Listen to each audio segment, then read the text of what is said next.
안녕하세요. 오늘은 좀 특별한 시대로 한번 들어가 보려고 합니다. 고대 이스라엘 역사에서 아주 중요한 전환기인데요. 하나님이 직접 다스리시던 시대에서 이제 인간왕을 세우는 시대로 넘어가는 바로 그때 그 중심에 섰던 두 인물이죠. 예언자 사무엘 그리고 초대 왕 사울. 이 두 사람의 이야기를 좀 깊이 파고 들어보려고 해요. 저희가 참고한 여러 신학 자료들을 바탕으로 리더십이나 순종, 그런 결과들에 대해 생각해 볼 거리가 많을 겁니다. 근데 먼저 왜 이스라엘 백성들은 그렇게 왕을 원했을까요? 주변 다른 나라들처럼 뭐랄까 눈에 보이는 강력한 지도자를 원했던 거죠. 근데 이게 단순히 정치 체제를 바꾸는 것 이상의 의미가 있어요. 보이지 않는 하나님의 다스림 대신에 인간 왕을 선택하겠다. 이런 선언이었으니까요. 여기서부터 모든 긴장감이 시작되는 거죠. 네, 맞습니다. 오늘 저희가 이 이야기를 좀 자세히 보려는 이유도 바로 거기에 있습니다. 사무엘과 사울의 이 극적인 삶을 통해서 변하지 않는 하나님의 주권이라든지 또 우리 삶에서 듣고 따르는 것, 그러니까 순종, 이 얼마나 중요한지, 그리고 진짜 리더십은 어디서 오는 건지 이런 걸 함께 발견해 보려는 거죠. 이들의 선택, 또 갈등 속에 담긴 아주 본질적인 질문들을 한번 따라가 보시죠. 좋습니다. 그럼 이스라엘 백성들이 왕을 달라고 막 요구하던 그 순간으로 한번 가볼까요? 사무엘상 8장을 보면요. 백성들이 사무엘에게 와서 다른 나라들처럼 우리에게도 왕을 세워서 다스리게 해달라 이렇게 요청하잖아요. 네. 이게 겉으로 보기엔 그냥 정치적인 요구 같아요. 그런데 신학적으로 보면 이건 엄청난 사건이었어요. 어떤 학자들은 이걸 신앙 역사의 위기다 이렇게까지 말하거든요. 왜냐하면 사실상 하나님의 직접 통치를 거부하는 행위였기 때문이죠. 그들은 보이지 않는 하나님 대신에 눈에 보이는 인간 왕, 히브리어로 멜렉, 흘람이라고 하죠. 이 멜렉을 원했던 거예요. 하나님께서도 사무엘에게 그러시잖아요. 걔들이 너를 버린 게 아니야. 나를 버려서 자기들 왕이 되지 못하게 하는 거야. 사무엘상 8.7. 이게 그냥 불만 정도가 아니라 하나님을 경멸한다. 히브리어로 나아치, 잔이라는 단어가 쓰일 정도로 심각한 불순항의 표현이었어요. 하나님을 버린 행위였다니. 좀 충격적인데요. 그런데 더 이상한 건 하나님께서 그 요구를 들어주셨다는 거예요. 그건 왜일까요? 바로 그 지점입니다. 여기서 인간의 그런 불순종적인 선택 속에서도 일하시는 하나님의 그 놀라운 주권을 볼 수 있어요. 하나님은 사무엘에게 백성들의 말을 들으라고 하시는데 이때 사용된 히브리어가 샤마으, 임시거든요. 이게 그냥 귀로 듣는다는 뜻을 넘어서 요구에 응답하고 받아들여라 이런 의미까지 있어요. 근데 재밌는 건 바로 이 샤마으라는 단어가 나중에 사울 왕이 하나님의 명령을 듣고 순종하지 못해서 실패하는 핵심 단어가 된다는 거죠. 하나님은 왕정을 허락하시면서도 이게 가져올 안 좋은 점들에 대해서도 분명히 경고하셨어요. 사무엘상 8전 뒤쪽에 나오죠. 여기서 중요한 건 받아들이는 자의 방식대로 받아들여진다는 그런 원리랄까요? 하나님은 왕정을 허락하셨지만 이스라엘 백성이 그걸 하나님을 더 잘 섬기기 위한 도구로 본 게 아니라 그냥 세상을 따라가는 방식으로 받아들였기 때문에 문제가 시작된 거죠. 백성들의 요구 자체는 잘못됐지만 그 안에서도 하나님의 계획은 또 다른 방식으로 진행되었다. 이런 말씀이시군요. 자, 그럼 이제 이스라엘의 첫 번째 왕으로 뽑힌 사울. 이 사람은 어떤 인물이었는지 좀 더 알아보죠. 사울이요. 베냐민 지파 출신이고요. 성경에 보면 외모가 아주 준수했다고 나와요. 사무엘상 9장 2. 처음 왕으로 지목됐을 때는 짐보따리 사이에 숨을 정도로 겸손한 면도 있었고요. 사무엘상 10장 22. 근데 중요한 건 그가 백성들이 요구하기 전에 이미 하나님의 선택으로 기름 부음을 받았다는 사실이에요. 사무엘상 10장 1. 겉으로 보기에는 왕으로서 괜찮은 사람이었던 거죠. 그리고 이 모든 과정의 중심에는 또 예언자 사무엘이 있었고요. 사무엘은 어떤 역할을 했나요? 사무엘은 이스라엘의 마지막 사사였고 또 위대한 예언자였죠. 이름 슈무엘, 르 오메슈 뜻 자체가 하나님께 구했다니까 그의 삶 전체가 하나님의 부르심에 대한 응답이었다고 볼 수 있어요. 말씀이 정말 드물었던 시대에 태어나서 어릴 때부터 하나님께 바쳐졌고 흔들림 없이 하나님의 말씀을 대언하는 역할을 했죠. 사무엘상 3.20. 이후에 나올 왕들이 따라야 할 어떤 영적 리더십의 기준 같은 존재였어요. 오직 하나님께 듣고 순종하는 삶, 그 자체였으니까요. 자, 이렇게 하나님께 선택받고 처음엔 겸손했던 사울에게서 어떻게 문제가 시작됐을까요? 바로 그 블레셋과의 전투에서 그의 첫 번째 큰 실수가 나오잖아요. 사무엘상 13장을 보면 사울이 사무엘을 기다리라는 명령을 받아요. 근데 약속한 시간이 지나도 사무엘은 안 오고 군사들은 막 흩어지기 시작하니까 초조해진 사울이 직접 번제를 드려버리죠. 이게 왜 그렇게 큰 문제였던 거죠? 음, 여러 문제가 좀 겹쳐 있어요. 우선은 제사는 제사장 고유의 역할인데 왕이 그 선을 넘었다는 거. 하지만 더 근본적인 문제는 그 행동 뒤에 있는 마음이에요. 하나님의 때와 방식을 기다리지 못한 거죠. 눈앞에 보이는 위기 상황, 그러니까 흩어지는 군사들, 늦어지는 사무엘, 이런 감각적인 현실에 확 눌려버려서 보이지 않는 하나님의 명령과 약속이라는 그 영적인 현실을 놓쳐버린 거예요. 어떤 철학적인 말을 빌리자면 감각에 먼저 없었던 것은 지성에도 없다 뭐 이런 말처럼 사울의 결정은 눈앞에 불안함이라는 감각에 지배당한 거고 결국 불순종으로 이어진 거죠. 영적 리더십이라는 게 때로는 보이지 않는 걸 보이는 것보다 더 믿어야 하는데 사울은 첫 시험대에서부터 좀 흔들린 거예요. 이 일 때문에 사울은 왕위가 길지 못할 거라는 첫 번째 경고를 받게 되죠. 아, 그러니까 사울의 첫 실수는 단순히 절차를 어겼다, 이걸 넘어서 하나님에 대한 신뢰 부족이라는 본질적인 문제를 드러낸 거군요. 안타깝게도 이게 끝이 아니라 더 큰 불순종으로 이어지는 것 같아요. 바로 그 아말렉 전투 이야기죠. 사무엘상 15장에 나오는 이 사건이 사울의 운명을 결정짓는다고 볼 수 있겠는데요. 하나님께서 사울에게 아말렉을 치고 그들의 모든 소유를 하나도 남기지 말고 완전히 없애라 이렇게 명령하시죠. 이 명령을 헤렘, MHRM이라고 부르죠. 네, 헤렘.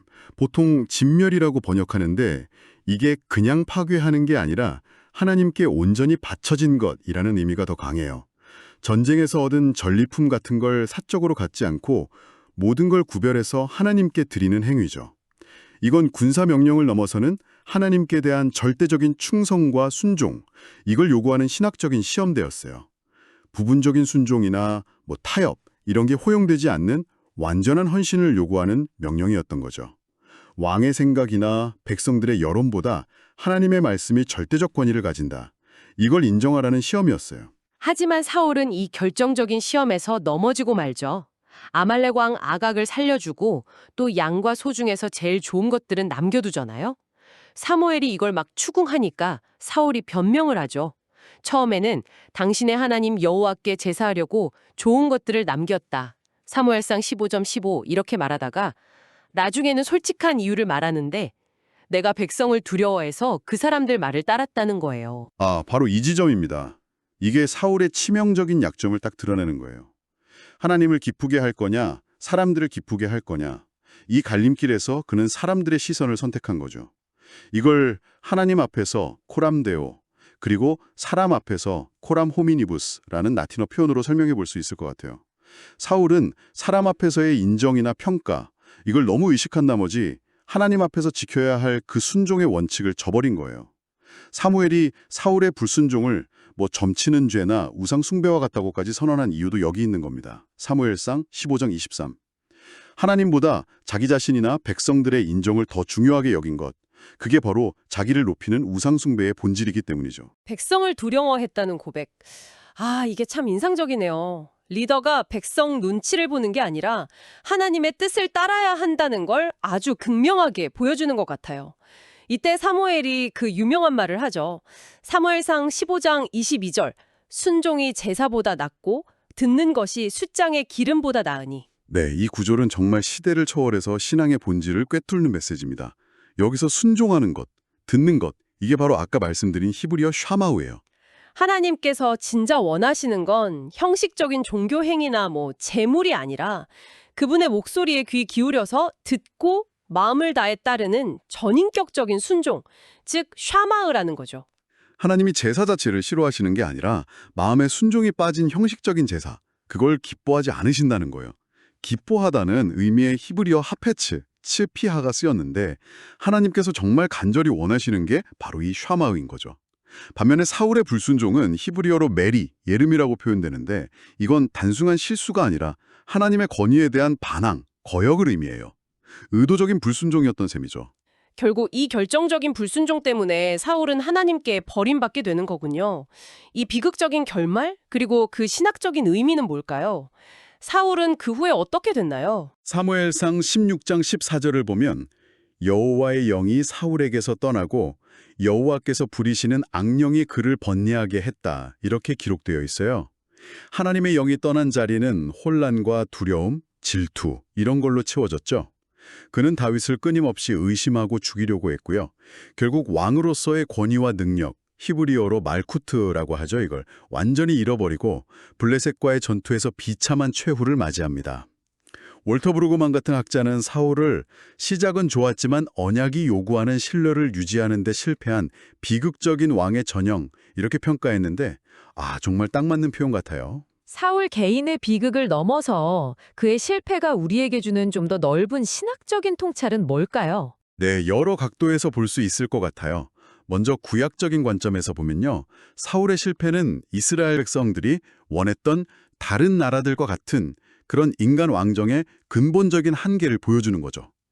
인간 왕은 결국 하나님의 뜻을 온전히 이룰 수 없구나, 이걸 보여준 셈이에요. 이게 나중에 하나님께서 다윗과 맺으시는 그 무조건적이고 영원한 언약, 히브리어로 베리트라고 하죠. 이 언약으로 나아가는 중요한 배경이 돼요. 사무엘하 7.16. 사울의 조건적인 통치와는 달리 하나님께서는 다윗 왕조를 통해 당신의 궁극적인 통치를 예비하신다. 이런 그림이 그려지는 거죠. 이걸 신학적인 관점으로 좀 넓혀보면 사울의 자기중심적인 권력 추구는 예수 그리스도의 섬김의 리더십과 아주 극명한 대조를 이룹니다. 예수님은 스스로를 낮추셔서 종의 모습, 헬라어로 둘로스라고 하죠. 이 형체를 취하셨고 섬김을 받는 게 아니라 오히려 섬기고 자기 목숨을 내주기 위해 오셨다고 말씀하셨잖아요. 마가복음 10장 45. 사울이 왕의 권력을 군림하고 통제하는 데 쓰려고 했다면 예수님은 진짜 왕으로서 섬김과 희생을 통해 다스림을 보여주셨어요. 이게 하나님 나라의 리더십 원리인 거죠. 마지막으로 조직신학적인 관점에서는요. 하나님의 절대적인 주권, 헬라어로 키리오테스라고 하는데 이 주권과 인간의 책임이라는 중요한 균형을 보게 됩니다. 하나님께서 사울을 왕으로 세우신 건 분명 그분의 주권적인 선택이었어요. 사무엘상 10.1. 하지만 사울이 불순종을 선택하고 그 결과로 왕위에서 쫓겨난 건 전적으로 그의 책임이라는 거죠. 사무엘상 15장 23. 우리 각 사람이 자기 일을 하나님께 직접 아뢰게 될 것이다. 라는 로마서 14장 12절 말씀처럼 하나님의 주권이 인간의 책임을 면제해 주는 게 아니라 오히려 더 명확하게 묻는다는 것을 사울의 이야기가 보여줍니다. 와, 정말 마냥생만을 하게 만드는 이야기입니다. 사무엘과 사울의 이야기를 이렇게 깊이 들여다보니까 결국 핵심은 이거 같아요. 화려한 종교 의식이나 재물보다 중요한 건 하나님의 말씀에 귀 기울이고 따르는 샤마으, 즉 순종이라는 것. 사무엘상 15장 22. 그리고 사람을 두려워하는 마음이 얼마나 위험한지. 리더십이라는 건 결국 내 것이 아니라 하나님의 주권 아래 잠시 맡겨진 청지기 직분이라는 사실 말이에요. C.S. 루이스도 권력의 위험에 대해 이렇게 경고했죠. 가장 큰 위험은 우리가 권력을 더 큰 선을 위한 수단이 아니라 그 자체가 목적인 것으로 생각하기 시작하는 것이다. 정확합니다. 오늘 나눈 이야기의 최종적인 교훈은 아마 이거일 겁니다. 진짜 리더십과 신실함은 인간적인 지혜나 방법으로 안정과 영광을 확보하려는 데서 오는 게 아니라 때로는 어렵고 이해되지 않더라도 하나님의 뜻에 온전히 순종하는 데서 비롯된다는 사실이죠. 디트리히 보네퍼는 오직 순종하는 사람만이 믿을 수 있고 오직 믿는 사람만이 순종한다고 말했어요. 사울이 불순종했을 때 하나님의 영이 떠났다는 사실을 기억해야 합니다. 모든 영광을 오직 하나님께만 돌린다. 이런 의미의 라틴어 구절 솔리 데오 글로리아의 정신이 우리에게 필요해요. 결국 구약의 샤마으, 순종은 신약에서 말하는 믿음, 헬라어 피스티스와 분리될 수 없다는 거죠. 행함, 즉 순종이 없는 믿음은 진짜 믿음이 아니라는 것을 이 이야기가 아주 강력하게 보여주고 있습니다. 이 깊이 있는 이야기가 여러분 각자의 삶과 또 리더십을 돌아보는 그런 성찰의 시간이 되었기를 바랍니다. 마지막으로 질문 하나를 던지면서 마무리할까 하는데요. 혹시 여러분의 삶에도 사울처럼 눈에 보이는 결과나 사람들의 평가를 조용하고 때로는 어려운 순종보다 우선시하려는 그런 유혹을 느끼는 지점은 없으신가요? 그리고 우리는 어떻게 겉으로 보이는 종교적인 행위와 마음 중심에서 우러나오는 진정한 순종을 구별할 수 있을까요? 이 질문들을 마음에 품고 계속해서 한번 고민해 보시는 시간이 되시길 바랍니다.